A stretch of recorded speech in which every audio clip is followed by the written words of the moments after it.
welcome to H&J News. Today we'll be discussing the event which has killed and devastated hundreds. Tropical Storm Agatha Guatemala City Sinkhole. Tropical Storm Agatha Guatemala City Sinkhole occurred on the 30th of May 2010. The sinkhole that occurred in Guatemala, which was measured to be around 60 feet wide and 30 stories deep, killed many people and even swallowed up a small factory and a 3-story building. Tropical Storm Agatha Guatemala City Sinkhole got its name as it was triggered by Tropical Storm Agatha. A tropical storm, or more commonly known as a hurricane, occurs near warm tropical oceans.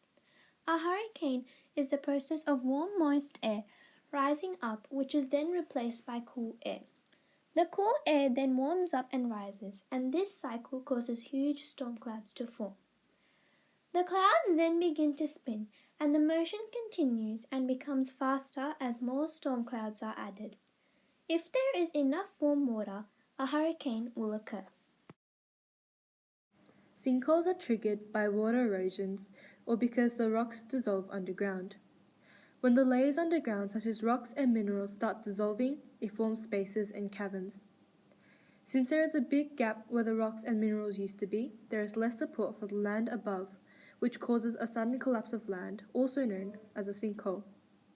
A sinkhole is very dangerous and unpredictable, as the ground supports the weight of the land above until it cannot hold it any longer and collapses very abruptly.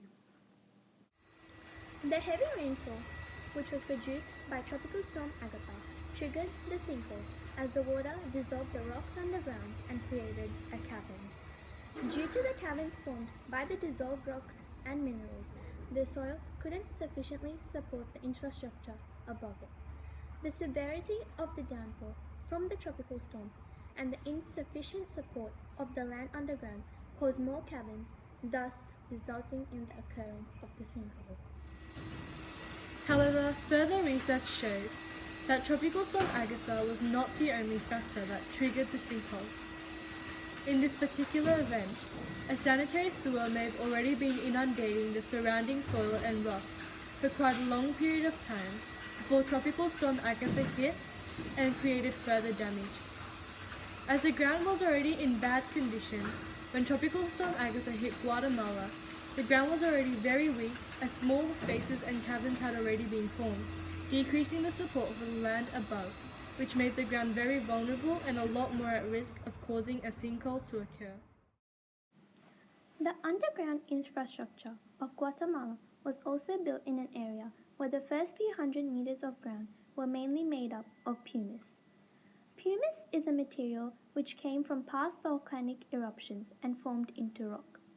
However, the pumice in Guatemala City hadn't been formed into solid rock yet, so when the downpour of the Tropical Storm Agatha came in contact with the pumice, they eroded very easily.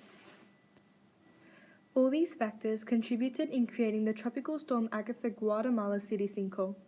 The village is still recovering from the loss and damage, and it is predicted that the sinkhole may still get bigger as it wasn't fully a natural disaster and no repair work can be done to the sinkhole until it has fully sunk and is safe to work on. Thank you for tuning in into H&J News tonight.